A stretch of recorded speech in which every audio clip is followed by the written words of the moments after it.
Good morning, Matthew day 5, chapters 10 and 11. Today we read one of the most sublime statements ever made by a man, made by the God-man. Chapter 10, verse 39, "He who finds his life will lose it, and he who loses his life for my sake will find it." Could there be a statement more sublime? Rich and impregnated with more truth? Could there be a statement ever made that within it is 10,000 sermons? And yet so simple, so pithy. If you save your life, you'll lose it. If you give up your life, if you lose your life for my sake, you'll find it. Now that statement comes in the context of an entire chapter in which Jesus is speaking to his disciples as he's about to send them out. And he is speaking to them about the cost of serving him. The whole chapter is about this great truth. If you're going to serve me, you're going to suffer. There is a cost to serving me. And you need to count that cost.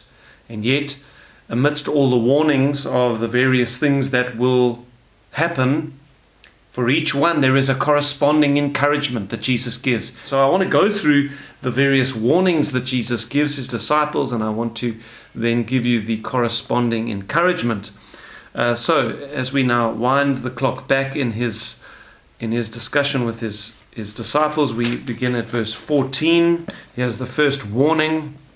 "Whoever will not receive you nor hear your words when you depart from that house or city, shake off the dust from your feet." So this is a warning about rejection. You will come with truth, you will come with words of life, and yet your words will be rejected as they were in days of old. You know, the prophets were rejected. And yet here's the encouragement, verse 15, "Assuredly I say to you, it will be more tolerable for the land of Sodom and Gomorrah in the day of judgment than for that city." And so judgment day will vindicate you when you are rejected for the words that you share with others regarding the kingdom. That rejection is only temporary, because there is coming a great day of judgment, and those who reject the word that you share will be judged. And on that day, everything will be laid bare, and that day will vindicate you. You are going to be vindicated one day. Rejection is not permanent. Right, the second warning is that of persecution, verses 17 and 18. "But beware of men, for they will deliver you up to councils and scourge you in their synagogues. You will be brought before governors and kings for my sake, as a testimony to them and to the Gentiles." So persecution. You will be persecuted for the sake of the kingdom. And yet the encouragement we find is in verse 19 and 20. "But when they deliver you up, do not worry about how or what you should speak, for it will be given to you in that hour what you should speak. For it is not you who speak, but it is the Spirit of your Father who speaks in you." So here is the encouragement of Spirit-given wisdom in the moments where you are brought up to answer for what you've been preaching, for what you've been sharing. When somehow you are brought up before a group of people to answer, in that hour it will be given to you what you should say. That's the encouragement, Spirit-given wisdom when you are questioned. Verses 21 and 22, the next warning, hatred of others, even from people in your own family. "And now brother will deliver up a brother to death, and a father his child, and children will rise up against parents and cause them to be put to death, and you will be hated. You will be hated by all for my name's sake." I mean, strong words of warning. Eh? Sure.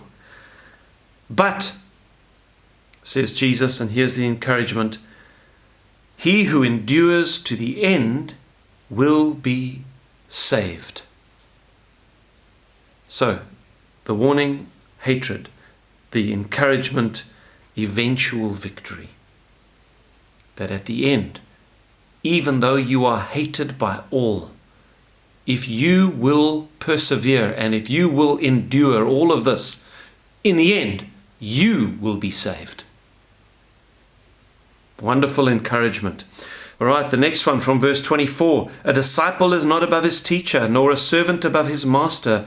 It is enough for a disciple that he be like his teacher and a servant like his master. If they have called the master of the house Beelzebub, which was a Philistine god, how much more will they call those of his household?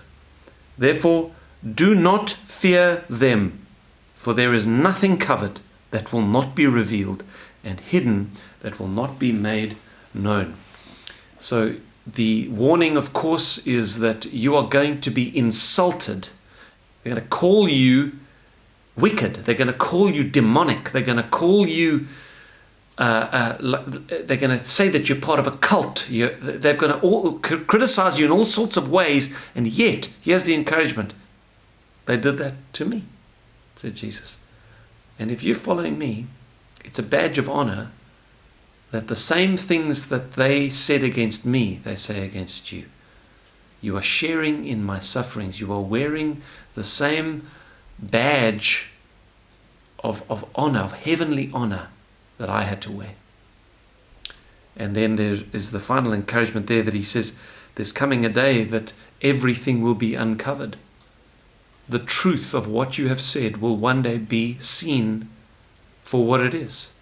There's coming a day in which the lights are going to be switched on, my friends, and everything is going to be laid bare. And every moment of truth spoken by Christians is going to be recalled, and every rejection of it will be recalled. The day of judgment will see many books opened. I find that wonderfully encouraging.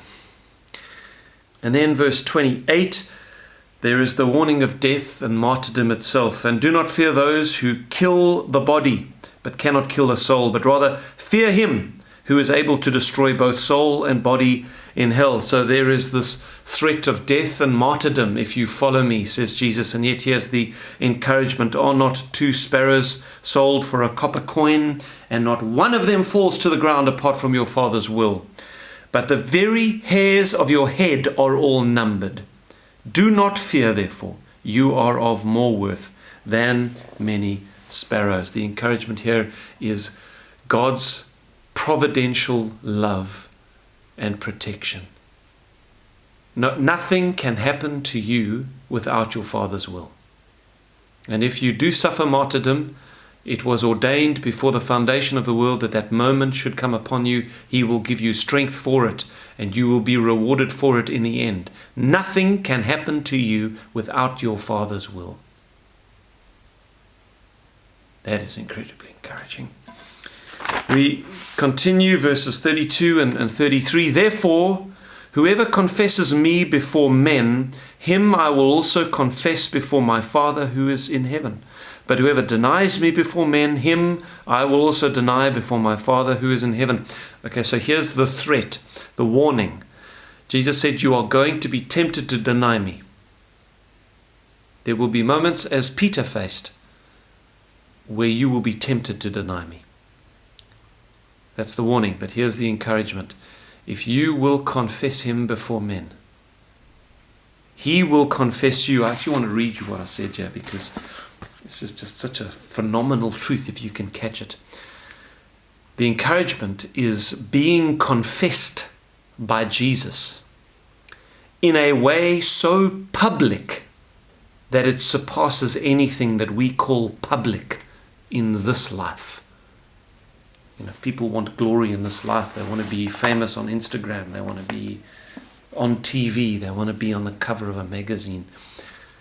Well, that doesn't hold a candle to the publicity of being confessed by Jesus before God the Father and before hundreds of millions of angels, and Jesus saying, this one is mine.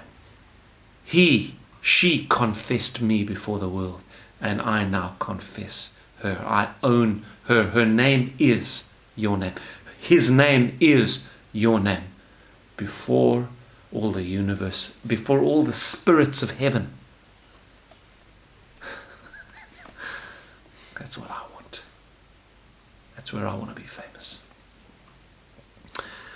Verses 34 to 38, Jesus then sums it all up, and he says, don't think that I came to bring peace on earth. I came to bring a sword. I am coming to bring division. There is going to be a war still between good and evil, between light and darkness, and you must expect it. The enemies of a man will be those of his own household. And you will have to take up a cross each day and follow me. And yet, in the light of all that comes this sublime statement, in the light of all this that you'll have to face if you want to follow Jesus. He who finds his life will lose it, and he who loses his life for my sakes will find it. There is a life with a capital L. There is a satisfaction. There is a fullness that you can experience in the most countercultural way, in the most counterintuitive way, that if you will just give up all these things and face all these trials and embrace all the encouragements of Jesus and give up your life for his sakes, you will find it. You will find a fullness of life that you never dreamed possible. And if you've been serving the Lord and you have sought him and you have found your solace in him, you know what that means. In fact, as your heart has pulsated this morning by the Spirit at all the encouragements that Jesus is giving you, as your heart delights in them, that's the life with a capital L that the Spirit is giving you. That's the life that you find in Jesus, that you're experiencing even as you watch this. And then there's this final encouragement. Okay, so how do we access this life? How do we stimulate it within ourselves? Well, Jesus tells us as he finishes, come to me, all you who labor and are heavy laden, and I will give you rest. Take my yoke upon you and learn from me, for I am gentle and lowly in heart, and you will find rest for your souls. For my yoke is easy, my burden is light.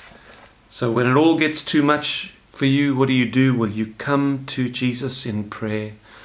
You get alone each morning. You pour out your heart to him, and he will encourage you again, my friend. I promise you, there is great blessing in being faithful with your quiet time, because he gives rest to the burdened soul. Just lay down your computer, lay down your phone, get alone, seek him, and he'll give you rest. Rest for today and hope for tomorrow. See you then.